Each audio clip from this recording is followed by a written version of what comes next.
Boa noite, gente.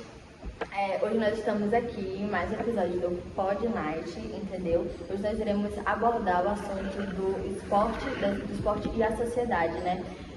Hoje nós estamos aqui com os acadêmicos Camille, Natanael, o Vitor e eu, Carolzinha.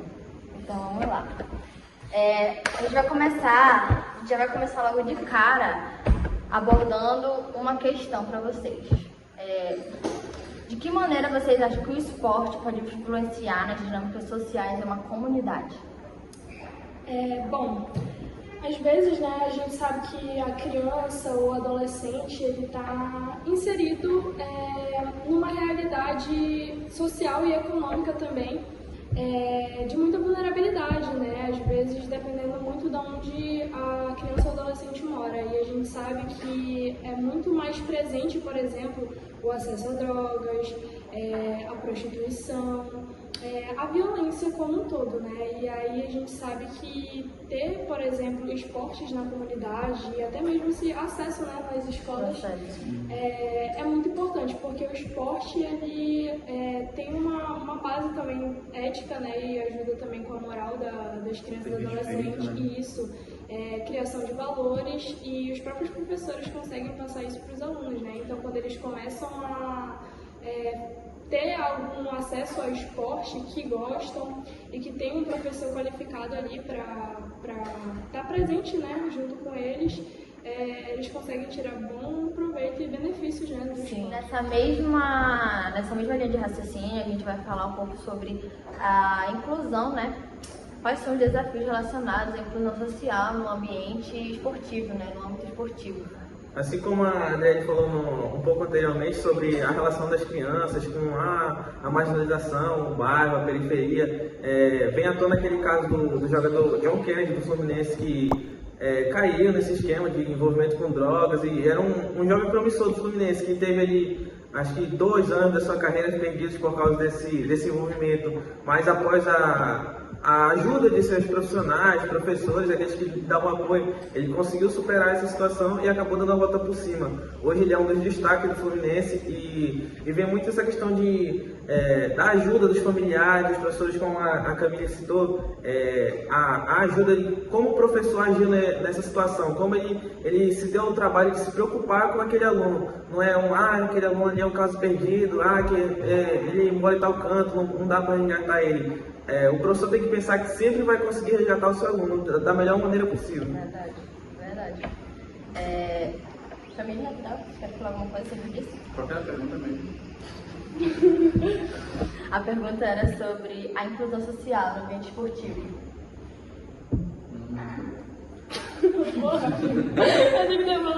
Então, gente, isso também tem a ver muito, né? A gente pode entrar também no âmbito escolar, né? Que é inclusive a nossa área, né? A inclusão, no geral, a educação física, eu vejo que ela é pouca, né? Isso eu digo nas escolas. Muita gente que não participa das aulas. Muita gente que não participa das aulas de educação física, por vários motivos. Tem gente que não gosta, tem gente que tem algum problema ali pessoal, sabe? Que o professor muitas das vezes não investiga muito, porque geralmente hoje em dia, né, já tá meio que... Como é que é aquela... Não vou que já porque né, ou também já é uma coisa que já acontece sempre, entendeu? O professor chega na sala e vamos pra quadra, e todo mundo vai pra quadra e não acontece nada, entendeu? Aquele que não quer fazer não faz, o que faz, o que quer fazer faz. Tipo, não é entendeu? O trabalho dele.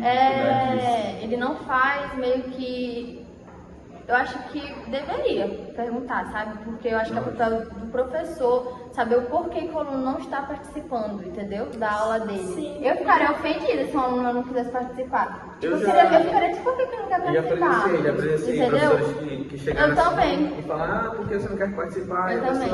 O aluno fica E muitas das vezes repreende. Só faz brigar com a pessoa, entendeu? Tipo, o que tu quer fazer, cara? Faz logo, entendeu? Tipo, frescura, vai chegar no pessoal, perguntar o porquê, entendeu? Que tá acontecendo aquilo. Porque muitas das vezes, gente, eu mesmo no meu ensino médio, né, tinha pessoas que não participavam por motivos, tinha motivo, porque você não Às vezes a pessoa também tem vergonha, né? Não sabe jogar o esporte, Sim, e aí ela vai chegar lá e ver outras pessoas Sabendo, né? Fica com vergonha. Aí já sempre tem aquela O medo pessoa, de errar aquele também, aluno né? mais arretadão que vai lá e joga muito bem, que a é a pessoa topzeira. entendeu? Medo de errar, né? Ou senão até mesmo quando a pessoa é muito ruim, vira zombação. Aí já vem a questão do bullying, entendeu? Tem pessoas que se sentem ofendidas. A partir disso, a pessoa se retrai, entendeu? Ela não vai querer passar por aquilo de novo. Então ela vai se retrair. Criou meio que um bloqueio, né? Ela Desde a não se primeira sente vez acolhida. que aconteceu, né? Pô, aconteceu uma vez, ela acha E que vai o acontecer professor todas as também, vezes. né? E o professor fica Sem sempre, não fala nada, Aí entendeu? fica difícil. Então essa situação só vai, ó, crescendo. O problema está na didática do professor. O professor não é incisivo, faz pouco caso dos alunos que participam. E isso é um problema que tem que ser superado, porque eu mesmo já passei por isso, de ficar fora das aulas e o professor fazer pouco caso. E não fazer outra atividade. Isso aí entra também a questão das atividades. Tipo, ou era futebol, ou era outra coisa. Não tinha outra coisa. O professor não tinha uma didática. Futebol queimado. Futebol é queimada, Era né? aquele Às vezes- queimada, né? Às vezes as pessoas Às vezes a querem quadra um só vôlei, é uma Às coisa vezes a pessoa nem diferente, um pode fazer esse handebol. esporte por É. causa de condições mesmo, entendeu? Físicas, né? Sim. Exatamente, concordo muito. Então aqui, mudando um pouco de raciocínio, a gente entra no quesito do por que a educação é transformada em um fator de reprodução capitalista.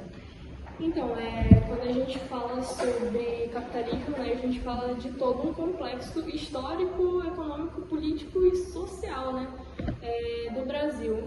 Quando estourou, né, a Revolução Industrial, principalmente aqui no Brasil, né, as escolas, por exemplo, nessa época elas estavam voltadas mais a mão de obra especializada em relação aos maquinários, né, porque precisavam de mão de obra especializada para os trabalhadores acompanharem essa nova etapa da Revolução Industrial. Né?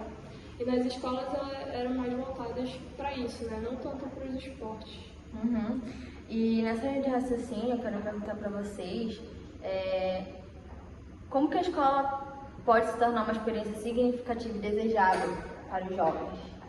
É igual eu falei naquela hora, tipo, a didática tem que ser muito proativa e tem que fazer uma certa diferença. Não fazer tipo, eu vou concluir aqui o meu como é que é currículo que fala.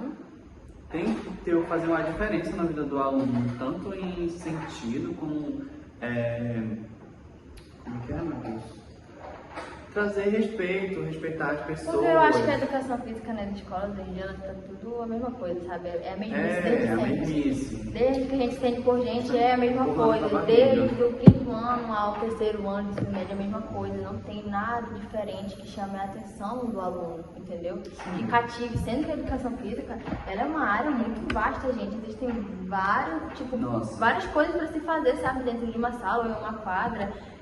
Com poucos recursos, muitos recursos, de alguma maneira, tem o que fazer. Sim, a gente sabe? consegue desenvolver um trabalho, mas isso tudo muito Isso. depende do que a gente está frisando aqui, o professor. Isso. E eu conheço também um professor que o nome dele é Marcos Oliveira, ele é lá de Iranduba, ele é um professor muito legal, ele desenvolveu um projeto de badminton, né, iniciação de badminton lá em Iranduba, e assim, ele vem formando atletas, e foi ele mesmo que correu atrás, ele foi lá na secretaria, atrás de quadra, até porque para a iniciação, né, ele queria trabalhar em quadra não, ginásio, né, fechado, porque em quadra tem vento, né, e tudo mais, já seria um pouquinho mais difícil para a iniciação. E aí ele foi atrás de quadra, ele mesmo tirou do próprio bolso dele para comprar os materiais, a raquetezinha, a peteca. Gente, realmente. E ele foi para lá e fez um trabalho, e assim, ele em Manaus hoje, ele tem até campeão nacional, por exemplo, no Parintins. Ele deu aula de capacitação para outros professores, inclusive para mim, e esses professores podem fazer essa iniciação. E a gente consegue ver que essas coisas só acontecem realmente quando o professor quer, né? Sim, dedicação, porque quando né? é uma escola realmente assim, sem recurso algum, o professor tem que querer e correr atrás, porque se depender do status da escola, não vai ter nenhum apoio, entendeu? E outra também, ele não era muito próximo, não tinha muita afinidade com o badminton. Inclusive, a vida todinha dele, ele deu aula de futebol. E hoje ele fala que com badminton em poucos anos ele ganhou muito mais do que com futebol. Ele queria fazer a diferença, Sim, né? ele fez a Ele diferença. promoveu, né? Ele queria fazer a diferença. Promoveu Aham. a sociedade um esporte que no começo não era tão reconhecido, né? Mas com o trabalho dele. Inclusive aqui no Brasil, né? O Porque foco, a gente não conhece muito. Apesar dele ser o segundo esporte mais praticado do mundo, e eu descobri isso assim, poxa, eu nem conhecia direito o badminton, né? E o cara tem Ele deu oportunidade, né, para muitos jovens, né, que não tinham nem, conheciam apenas a queimada, vôlei, E às vezes futebol. aqueles jovens justamente que não se adequaram aos esportes, né? Ah, do futebol, Isso, não sei jogar basquete. Conheceram Aí badminton. acabou promovendo a visão do esporte novo, né? Ele deu um novo ideal, assim, né, na vida de muitas pessoas que só conheciam a educação física escolar de uma maneira, né?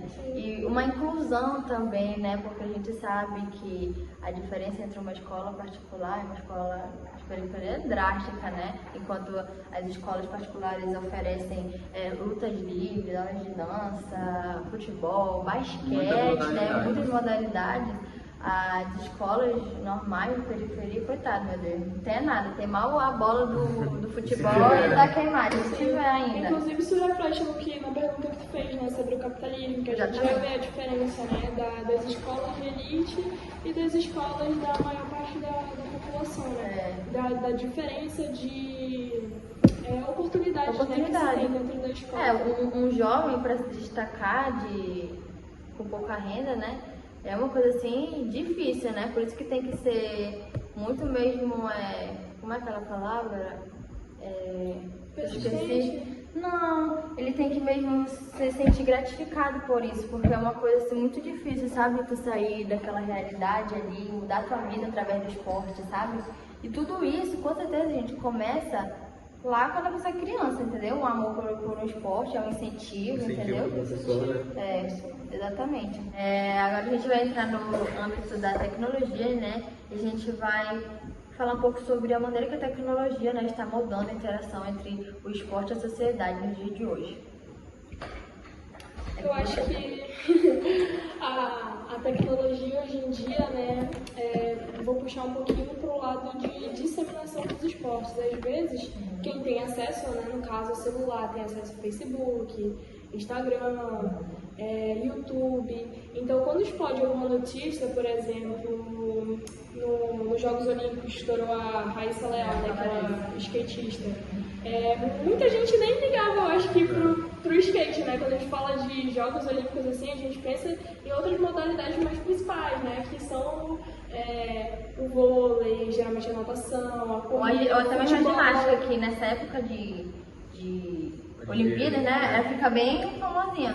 Sim, e aí isso ajuda muito, né? Quem, por exemplo, muitas crianças, né? A gente sabe hoje em dia que tem acesso ao celular, né? Desde Até cedo. mesmo a TV. Aí tá a importância das emissoras transmitirem os jogos para até pessoas de mais idade, mais jovens. Ali eles atingem todas as idades quando eles transmitem os jogos na TV, sabe? E é uma coisa que envolve todo mundo, porque todo mundo assiste, entendeu? Então todo mundo ali fica sabendo daquele esporte que não sabe nem o que é, mas quer apoiar, né, o brasileiro e quer assistir e conhece. E às vezes acaba até incentivando a prática também, né? Por exemplo, Raíssa Leal, uma menina que acho que ela tinha o quê? 12? Ela era bem novinha. Quando ela foi lá pros Jogos Olímpicos, e aí outras meninas poderiam ser incentivadas, né? Pela prática desse esporte, e que a gente sabe que é um esporte que é predominantemente masculino, né? E sempre tem...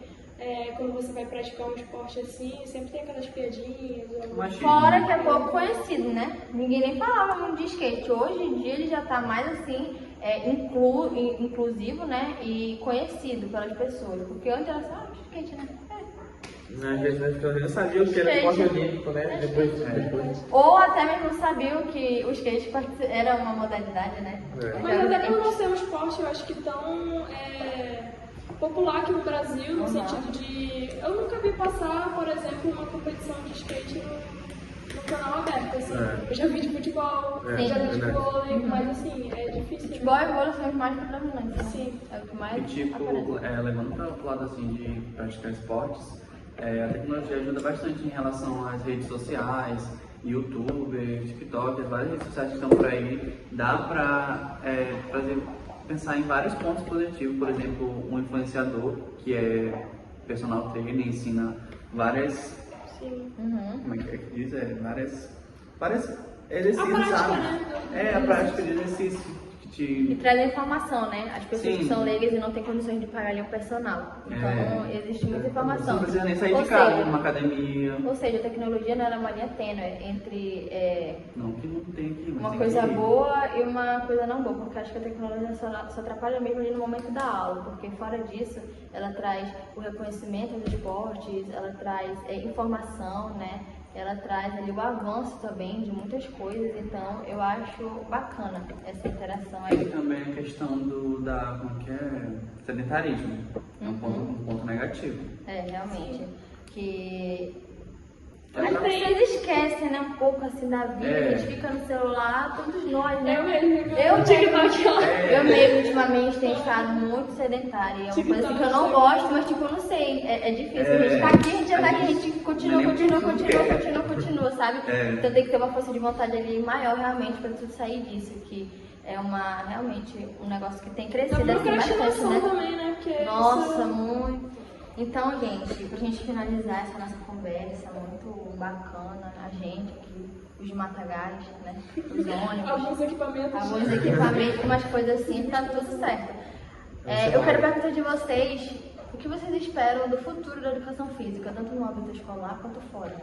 Assim como o Anton falou sobre a didática do professor, né? A gente espera não só um amadurecimento por meio uma melhoria da didática do professor com o aluno, mas não só da didática, da preocupação. O professor, o aluno não vai participar da aula de educação física, ele está ali pelos cantos. Por que ele está ali pelos cantos? O que aconteceu? Será que tem algum problema familiar envolvido?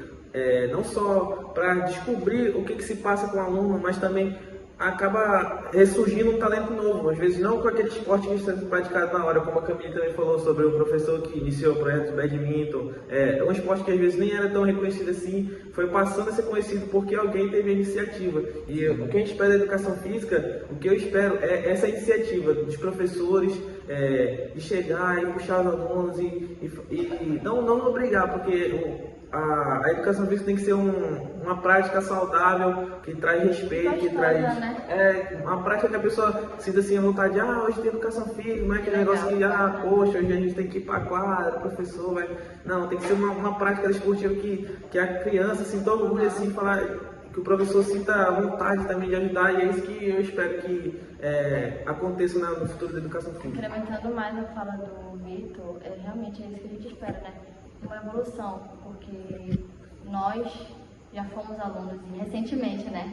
Em poucos anos que a gente saiu do ensino médio, então ainda hoje em dia, nesse tempo, a gente sabe como que funciona, sabe? E a gente espera uma melhoria, uma evolução, sabe? Da educação física, que ela fique mais inclusiva, sabe? Mais bacana, mais divertida, mais leve para todos participarem.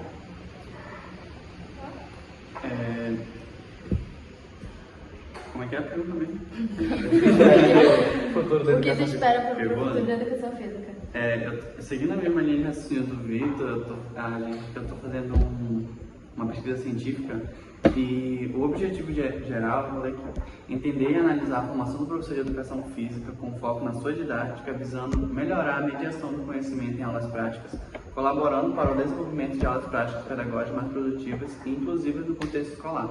Ou seja, tudo que ele falou é ter um professor que tem uma didática melhor e transformar isso num ponto positivo para os alunos, não aquela coisa cansativa, saturada, que o aluno já está cansado, e inovar e trazer novas modalidades para as aulas de educação física que a gente vê que dá para trazer, mas falta o professor ter ter uma iniciativa, sabe, ter mais preocupação e não deixar de descaso, deixar de lado e ver que isso pode fazer diferença na vida de um aluno é uma coisa que eu espero, sabe, que os professores tenham mais iniciativa em fazer a diferença na vida dos alunos por meio do esporte, das modalidades e não só pra, tipo, eu quero desenvolver um atleta aqui, mas tipo, pra ter saúde mesmo, entendeu? Praticar esporte é uma coisa que traz saúde pra gente e pra todo mundo, em diferentes idades. Que essa inclusão possa começar, né, desde as crianças. Porque a gente sabe que não ocorre muito, né, do jeito que era pra ser, do jeito que era pra se, como é aquela palavra? Incentivar as crianças, entendeu? Já dizia Gotônia, né? Nunca vai esquecer esse homem. Mas enfim, vai também. Inclusive também, né, a gente fala muito dos professores, mas essa é a realidade, né? A gente sabe que a gente como professor, a gente é muito importante para os alunos, porque é a gente que ensina os valores para eles. Então essa questão de inclusão no esporte como inclusão social, isso é muito importante, né? E os professores sempre irem atrás dos seus alunos e conhecer os seus alunos, né? E a gente sabe que nem sempre a gente tem oportunidade, por exemplo, de trabalhar uma escola que é elitizada, nem sempre vai ser tudo bonitinho assim. A gente vai trabalhar em escola que tem mais escassez de estrutura, né? E a gente tem que correr atrás para dar a melhor aula para os nossos alunos, né? E não só, vou comprar uma bola aqui, vai. Joguei no futebol, joguei na bola. Até mesmo ter uma resistência dos próprios alunos, né? Não ligar para os alunos em si, né? Porque não é só chegar ali, dar aula e tchau, né? A gente sabe que, como professores, a gente trabalha com essa dinâmica social, né? E a gente é muito importante na vida dessas crianças e adolescentes, né? Então a gente espera que nós, professores, nós futuros, os que já são, os que vão ser, não desistam fácil dos seus alunos, porque também o aluno não é fácil, a gente Tem sabe disso. um ponto também que é, a Tomás falou da escassez, né? Assim como a gente cobra a atitude dos professores, assim como a gente vai cobrar da gente mesmo quando a gente estiver dando aula para alguns alunos, assim, a gente cobra também a atitude do governo, né? Que às vezes é muito uma escola sem infraestrutura e a gente sabe que o governo deveria prever e prover os materiais, pelo menos o básico para o professor fazer uma aula produtiva, uma aula que interaja com os alunos e traga saúde, né? E às vezes, eu acho que a gente debateu até com a professora Ida que isso às vezes é até uma questão de gestão também, tipo do próprio diretor. Exatamente. Também nem se preocupar, né? Aqueles que eu já ia profissionais que não gostam de estar na sua área, mas estão ali, então acabam fazendo um trabalho que afeta muita gente. Eu acho que precisa ter uma preocupação em geral, sabe? De todo mundo. É uma coisa que tá lá e não quer estar, gente, já tá atrapalhando os alunos, o futuro deles, a escola. Então, assim, a gente espera também que possa formar aí professores que amem o que estão fazendo, né? Apesar das dificuldades, apesar da desvalorização, conseguir seu trabalho com excelência, né? Apesar de toda a luta. Apesar de toda a luta, sabe? Que com certeza a gente vai seguir, carregar, mas é uma vida que a gente escolheu, né? É por amor, é por amor. É por amor, isso aqui é por amor. E é isso, foi isso o Pod Night. Tchau. Beijo, tchau.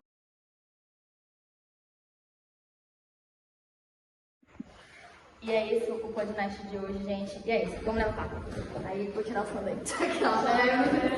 Ai, eu vou tirar a cabeça aqui. Isso que dá, né, gente? Isso aqui é a vida do aluno, rapaz. Gravando aqui, ó. No lugar da Fui levantar, bati minha cabeça aqui, fui botar meu negócio ali, veio um besouro na minha mão, quase que eu desmaio, entendeu? Aqui a família. Aqui a gente já sai no shape, rapaz. Opa. Eita, cameraman.